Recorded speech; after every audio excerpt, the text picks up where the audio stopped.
I'm with the Reverend Simon Holland, who is the director of the Garden Tomb in Jerusalem. Now, Easter is coming up very soon, but we have a war in the Holy Land. Do you have any plans for Easter this year at the Garden Tomb, Simon? We don't for Easter as such. We're going to have a service that goes out. We're going to pre-record that. Sadly, although this place is a place of hope and resurrection, and we still believe that message because we want that message to go out through the service that will be on Easter Sunday morning via CBN. But because of the restrictions here in Jerusalem where we cannot allow people more than 50 to gather, they can only gather if they have a public kind of regulated shelter. Well, we don't really have that here.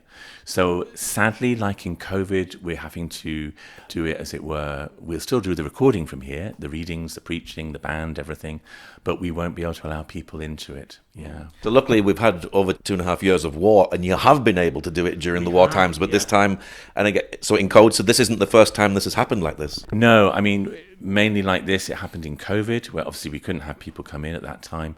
In the war, we have been able to do the service like last year and even the year before, where we had Nicky Gumbel one year, and then we had Phil Tuttle from America through Walk Through the Bible as speakers. The speaker book for this year was Doug Williams, a pastor from England. Sadly, he had to cancel because his flights are cancelled. So we're all trying to put it together as best as we can now to give honour to God and to glory to him, because we want that message of the hope and resurrection to go out, especially during these difficult times that we're all facing here. If a peace deal happens very, very quickly, would you be able to put something together for the community, or would it just still not be able to do it? My hope is that if somehow the restrictions lift, we can actually open the doors on Good Friday between 12 and 3 for people to come in for quiet reflection and prayer.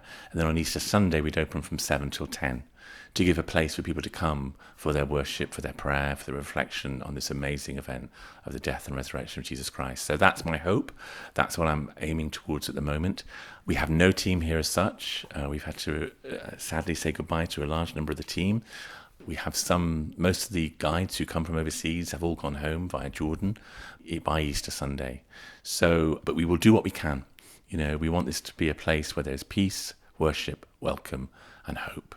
It really is a place of hope here, isn't it? And there's such a wonderful atmosphere. It must be really sad just to see everything so quiet. To me, it's just not the garden. You know, we have a beautiful garden, yes, of trees and plants and life and exuberance of life, really, at the moment, because the blossom is out and everything. It looks beautiful. But actually, when there are no people here, it almost feels like the life of the garden has just gone.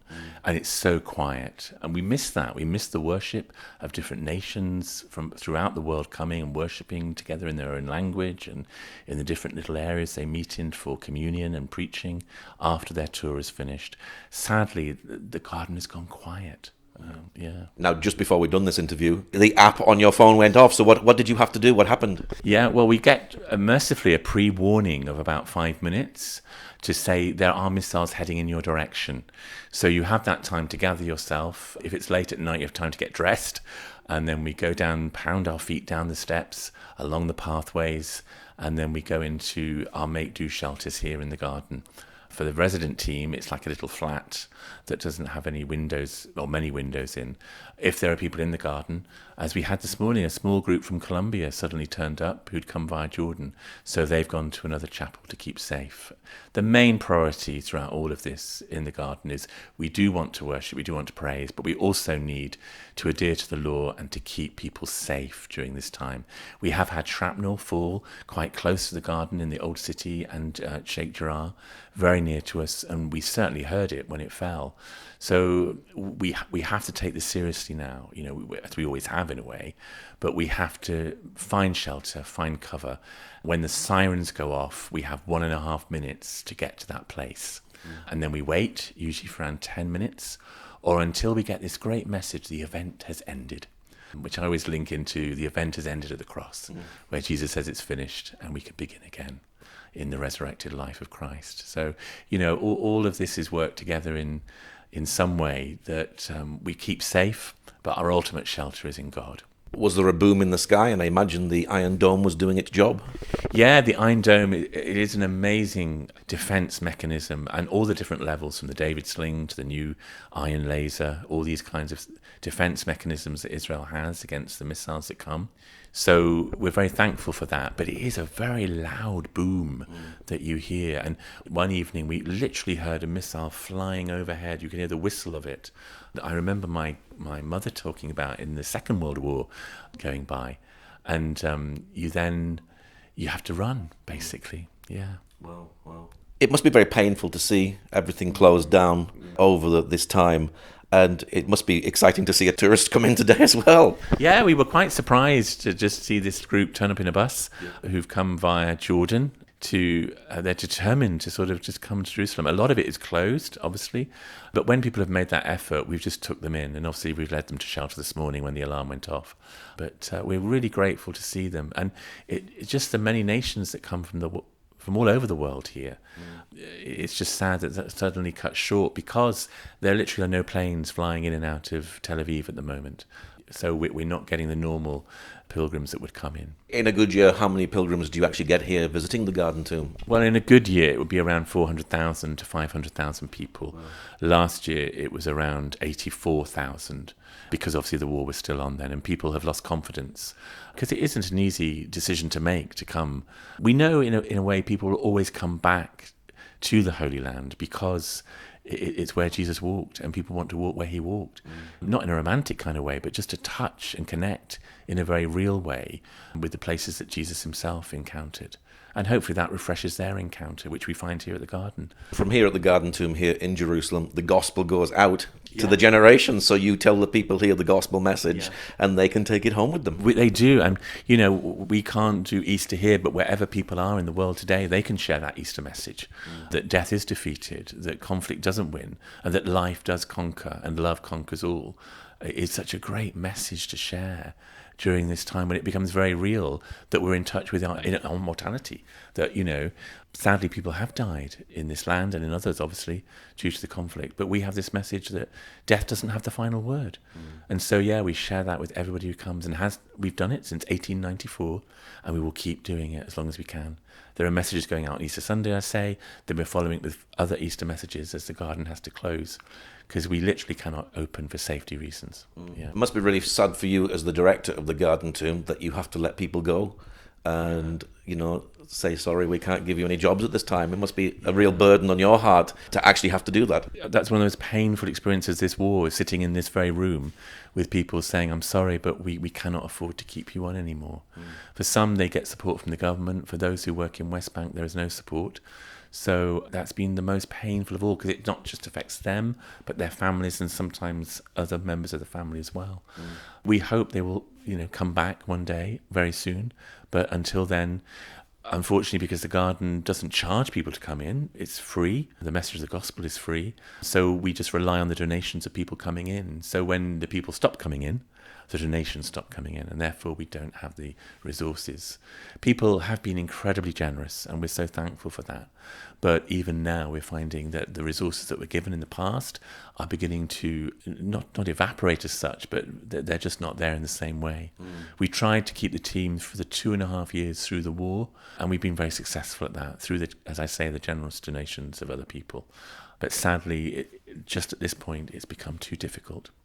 With no prospects of future people coming for quite a while, possibly. Some are suggesting in the autumn, but it may not be now till March 27. Wow. That's a long time. Yeah. Have you been here for the full nearly 2.5 years of the conflict in Gaza, with October the 7th until now? Yeah, we were here on October the 7th, 23. We were just up in the staff room doing a time of worship as we do before the beginning of the day. The sirens went off and then 2,000 missiles came across to us.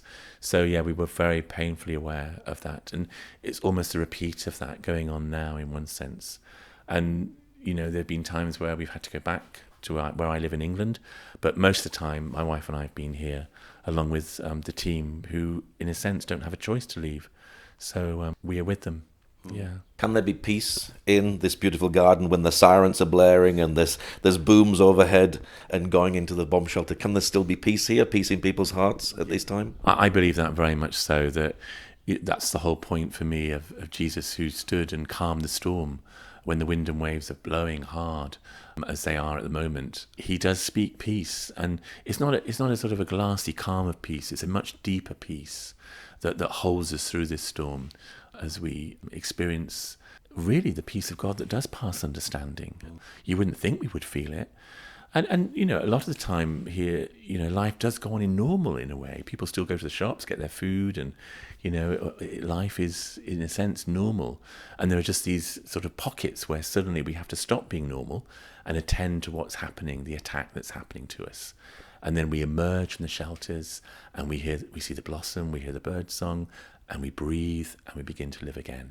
And the garden is an incredible place to be at the moment in terms of peace. Yeah. Now, we have seen rockets get through and we have seen people get killed. So when the siren goes off or the app goes off on your phone, do you have a sense of fear in this? Yeah, at times we do. I think because it's very real that obviously some missiles can get through, some shrapnel does fall once they've been destroyed by the Iron Dome. And therefore it's a very real thing. It's very hard for our families who are away in different parts of the world at the moment, watching on, as it were, and particularly through the press, where it seems the whole place is being obliterated. But yet there are definite moments where you can feel quite fearful.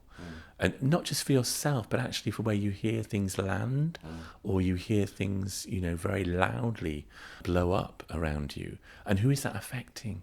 It may not be affecting us personally, but we know it's affecting people who are our near neighbours. So that's very difficult to live with at times, yeah. What do your family think about you staying here? And also as well, do the people here actually appreciate the fact that you've stayed here during this time? I mean, my family have been very good. They know we're called here by God, and therefore we're here for such a time as this, and this is the time that we're in. So we're very thankful for their prayers, their confidence. We look forward to seeing them shortly. I am due to go back for a board meeting in the UK shortly, and we will meet up with the family then. But for those who stay here, I think it's part of the incarnational message of the gospel that Jesus came and was among us in the mess of it all, in the darkness of it all. And so part of our living out the gospel is to be with people in their place of fear, in place of concern and anxiety, and to keep ministering, to keep loving, to keep praying with them and supporting them as best we can. Yeah. What is the message that's going out this Easter? The message going out as I'm doing it is actually about Peter running to the tomb. And how, in a way, that gives us a picture of us running from our tomb-like shelters, as it were, out into the world with this message. He's alive. He's alive. And Peter, who, denied, failed, was flawed in a way, suddenly becomes this person who's filled with courage, who is filled with the ability to tell people about Jesus and to transform not his life only, but theirs. And that's what the resurrection does. It transforms us. And it's like a movement that, as Peter was running, God is running to us all the time. And that running still happens even in these troubled times, because the Easter message is this movement of life, of God coming to us and encouraging us to follow him, to answer his call, and to keep living our lives for him. Because we know that one day we will see him face to face, whether that's quite soon because of what's happening or whether it's in the future.